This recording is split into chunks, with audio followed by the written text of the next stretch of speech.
कहानी शुरू होती है एक छोटी लड़की नोरा से जो अपने वालिद के साथ पहाड़ों पर चढ़ाई कर रही होती है। दोनों बहुत ज्यादा बुलंदी पर पहुंच चुके होते हैं जहां से नीचे पूरी वादी नजर आ रही होती है। नोरा के वालिद उसे बताते हैं कि हमारी दुनिया में आज भी ट्रोल्स मौजूद हैं, बहुत ही बड़े ताकतवर और पुरस्कार मखलूक जो पहाड़ों और गारों में रहती है और अपनी पहचान इंसानों से छुपा कर रखती है। बचपन में उन्हें नोरा को एक कहानी सुनाई होती है जिसमें बताया गया होता है एक पार्टी में 13 ट्रोल्स शराब के नशे में थे और गलती से सूरज की रोशनी में आ गए जिससे वो पत्थर के बन गए। उस दिन के बाद दुनिया ने मान लिया कि ट्रोल सिर्फ एक कहानी है, लेकिन नोरा के वालिद कहते हैं कि सामने वाले पहाड़ों में आज भी वो मौजूद हैं। नोरा हंसकर कहती है कि ये सब झूठ है, लेकिन उसके वालिद कहते हैं कि कभी कभी चीज़ों को देखने के लिए आंखों की नहीं बल्कि दिल की जरूरत होती है। जब नोरा गौर से देखती है तो उसे लगता है जैसे पहाड़ हिल रहा हो। वो डर जाती है, लेकिन उसके वालिद कहते हैं कि सच कभी न कभी सामने आ ही जाता है। कई साल गुजर जाते हैं। अब एक बड़ी सुरंग की कंस्ट्रक्शन चल रही होती है जहां मजदूर ड्रिलिंग और ब्लास्टिंग कर रहे होते हैं। जैसे ही ब्लास्ट होता है अंदर से अजीब आवाजें आने लगती हैं। मजदूर अंदर जाते हैं, लेकिन अचानक से बहुत ही बड़ी चीज की हरकत महसूस होती है और सब डर कर भाग जाते हैं। ये मामला मिलिट्री और गवर्नमेंट तक पहुंच जाता है और एक मीटिंग बुलाई जाती है।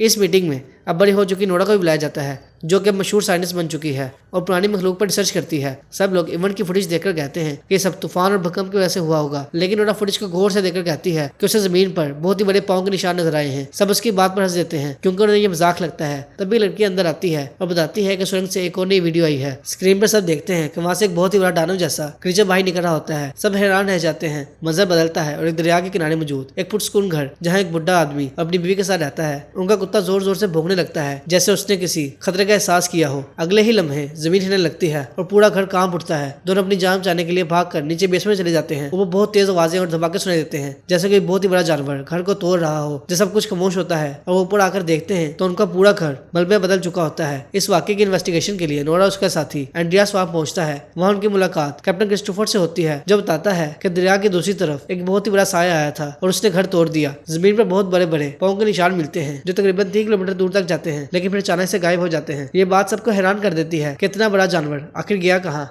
अब नोरा सबको अपने वालिद के पास ले जाती है क्योंकि उनका ख्याल होता है कि पहाड़ों और कदीम मखलूक पर सबसे ज्यादा रिसर्च उन्होंने नहीं की है। जब वो वहाँ पहुँचते हैं और देखते हैं कि घर में अब भी पहाड़ों और ट्रोल्स की तस्वीरें और नोट्स लगे हुए होते हैं। दुनिया हमेशा उन्हें पागल समझती रही थी, इसलिए वो तनहा रहते थे। नोरा के वालिद बताते हैं कि कई साल पहले पहाड़ों में अजीब हरकतें हुई थी, लेकिन गवर्नमेंट ने सब कुछ छुपा लिया था। वो कहते हैं कि ट्रोल्स कभी इस जमीन के बादशाह हुआ करते थे, लेकिन इंसानों ने उन्हें खत्म कर दिया। नोरा बताती है कि सुरंग से बाहर कुछ आया था। ये सुनकर उसके वालिद कहता है ये वही ट्रोल होगा जिसका वो हमेशा जिक्र किया करते थे और अब वो वापस आ चुका है। नोरा, उसके वालिद एंड्रियास और कैप्टन उसी पहाड़ी इलाके में जाते हैं जहाँ पाँव के निशान मिले थे। नोरा के वालिद चट्टानों को गौर से देखते हैं जबकि बाकी सब लोग उन्हें पागल समझ रहे होते हैं। अचानक आसमान पर घने बादल आ जाते हैं और एक अजीब सी बदबू आने लगती है। नोरा एक बड़े पत्थर पर नजर डालती है और देखती है कि उसकी एक आंख खुल जाती है। सब डर जाते हैं क्योंकि वो पत्थर नहीं बल्कि एक जिंदा ट्रोल होता है। वो धीरे धीरे उठकर सबके सामने खड़ा हो जाता है और उसकी बुलंदी देखकर सब हैरान रह जाते हैं। सब जाम जाने के लिए हेलीकॉप्टर में बैठकर वहां से निकल जाते हैं और ट्रोल की लाइव वीडियो मिलिट्री कैम्प में भेज देते हैं। अब तमाम अफसरों को इस मखलूक की हकीकत का यकीन आ जाता है। नोरा कहती है हमें इस मखलूक को समझना चाहिए और इस पर रिसर्च करनी चाहिए, लेकिन प्राइम मिनिस्टर कहती है कि दुनिया के लिए बहुत ही बड़ा खतरा है, इसको फौरन मार देना चाहिए। मिलिट्री ट्रोल की लोकेशन ट्रैक कर लेती है और एक बहुत ही बड़ा ऑपरेशन शुरू होता है। कैप्टन अपनी टीम के साथ निकलता है। नोरा, उसके वालिद और एंड्रियास भी साथ चलते हैं। वो एक पहाड़ी इलाके में ट्रोल का इंतजार कर रहे होते हैं। जल्दी बहुत ही बड़ा ट्रोल वहां पहुंच जाता है। मिलिट्री उस पर बॉम्ब और गोले बरसाती है, लेकिन कोई ऐसा नहीं होता। ट्रोल गुस्से में आकर हमला करता है और कई सोल्जर्स मारे जाते हैं। सब भाग जाते हैं, लेकिन नोरा के वालिद आगे बढ़कर ट्रोल के सामने खड़े हो जाते हैं और उससे पुरस्कून रहने की गुजारिश करते हैं। सब हैरान रह जाते हैं कि ट्रोल वाकई इंसानी जुबान समझता है और खामोश हो जाता है, लेकिन कुछ सोल्जर दोबारा हमला शुरू कर देते हैं। ट्रोल गुस्से में आकर एक टैंक को कुचल देता है और नोरा के वालिद भी शदीद जख्मी हो जाते हैं। वो दूर जाकर गिरते हैं और उनकी हालत बहुत नाजुक हो जाती है। ट्रोल की आंखों में दर्द और उदासी साफ नजर आती है। वो वहां से चला जाता है। नोरा भागकर अपने वालिद के पास जाती है। मरने से पहले वो सिर्फ 3 अल्फाज कहते हैं, रॉयल,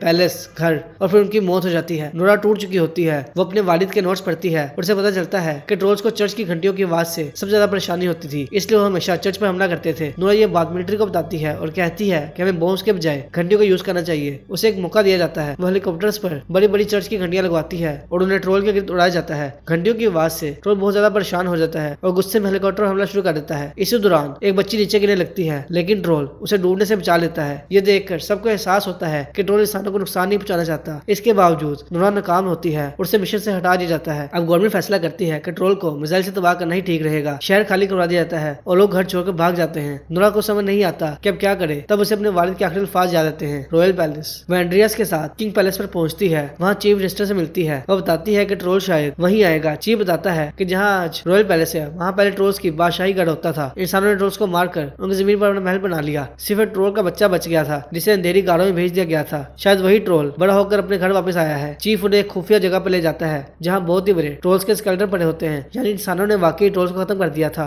और गवर्नमेंट ने ये सच छुपाया था। नोरा ट्रोल की हड्डियों पर यूवी लाइट डालती है और देखती है कि वो पत्थर जैसी बनती जाती हैं। उसे बचपन की कहानी याद आ जाती है जिसमें बताया गया था कि सूरज की रोशनी से ट्रोल पत्थर बन जाते हैं। अब उसे समझ आ जाता है कि ट्रोल को कैसे रोका जा सकता है। वो कैप्टन को कॉल करके कहती है हमें बहुत ही बड़ा यूवी लाइट सिस्टम चाहिए और ट्रोल को खुले मैदान में लाना होगा जहाँ धूप हो। मिसाइल अटैक से तबाही लाएगा, इसलिए ये तरीका बेहतर है। ट्रोल को बाहर लाने के लिए नोरा एक ट्रोल के स्केलेटन अपनी गाड़ी के पीछे बांध देती है ताकि उसकी बू और यादें ट्रोल को अपनी तरफ खींच सके। ट्रोल ये देखकर जज्बाती हो जाता है क्योंकि उसे समझ आ जाता है कि वो दुनिया में अकेला रह गया है। अचानक स्केलेटन टूट कर गिर जाता है और चूर चूर हो जाता है। ट्रोल गुस्से में गाड़ी का पीछा करता है और नोरा तेज गाड़ी चलाकर उसे शहर से बाहर खुले मैदान में ले आती है। इसी दौरान एंड्रियास अपनी दोस्त की मदद से मिसाइल सिस्टम हैक कर देता है ताकि मिसाइल फायर ना हो। काउंटडाउन शुरू होता है लेकिन मिसाइल एक्टिवेट नहीं होता। अब नोरा और एंड्रियास उस मैदान में पहुंच जाते हैं जहाँ कैप्टन और उसकी टीम पहले से यूवी लाइट्स मशीन के साथ उनका इंतजार कर रही होती है। जैसे ही ट्रोल करीब आता है मशीन चला दी जाती है। तेज यूवी रोशनी से ट्रोल की जिल्द सख्त होकर पत्थर बनती जाती है। ट्रोल दर्द में चीखता है, उसकी आंखों में आंसू आ जाते हैं और जमीन पर गिर जाता है। तब नोरा को एहसास होता है कि असल गुनहगार ट्रोल नहीं बल्कि इंसान है। ट्रोल ने किसी को नहीं मारा, वो सिर्फ अपने घर की तलाश में था। नोरा भागकर मशीन को बंद कर देती है और सोल्जर को रोकने की कोशिश करती है। वो ट्रोल के सामने खड़ी होकर कहती है कि वो यहाँ से चला जाए और अंधेरे में छुपी अपनी दुनिया में वापस लौट जाए, वरना इंसान उसे मार देंगे। ट्रोल उसकी बात समझ लेता है और पीछे हट जाता है। वो जा ही रहा होता है कि अचानक सूरज निकल आता है और उसकी किरणें ट्रोल पर पड़ जाती हैं। सूरज की रोशनी में उसका जिस्म धीरे धीरे पत्थर बदलने लगता है। नोरा रो रो कर कहती है कि सब गलत है लेकिन कोई कुछ नहीं कर सकता। कुछ ही सेकंड में ट्रोल पूरी तरह पत्थर बनकर जमीन पर गिर जाता है और इस तरह उसका खात्मा हो जाता है। मिशन के बाद प्राइम मिनिस्टर नोरा से कहती है कि उसके वालिद की कहानियां बेकार थी, लेकिन नोरा कुछ नहीं कहती क्योंकि उसे सच पता होता है। एंड्रियास जो हमेशा गवर्नमेंट के लिए काम करता था अब नौकरी छोड़ देता है और कहता है कि वो इस पर एक किताब लिखेगा क्योंकि लोग असल तरीक जानने के हक रखते हैं। दोनों साथ में वहां से चले जाते हैं। उनकी आंखों में दुख होता है क्योंकि ट्रोल बुरा नहीं था, बस अकेला था और इंसानों ने उसे खत्म कर दिया। अगर आपको कहानी पसंद आई तो वीडियो को लाइक करें और चैनल को सब्सक्राइब करें। मिलते हैं नेक्स्ट वीडियो में।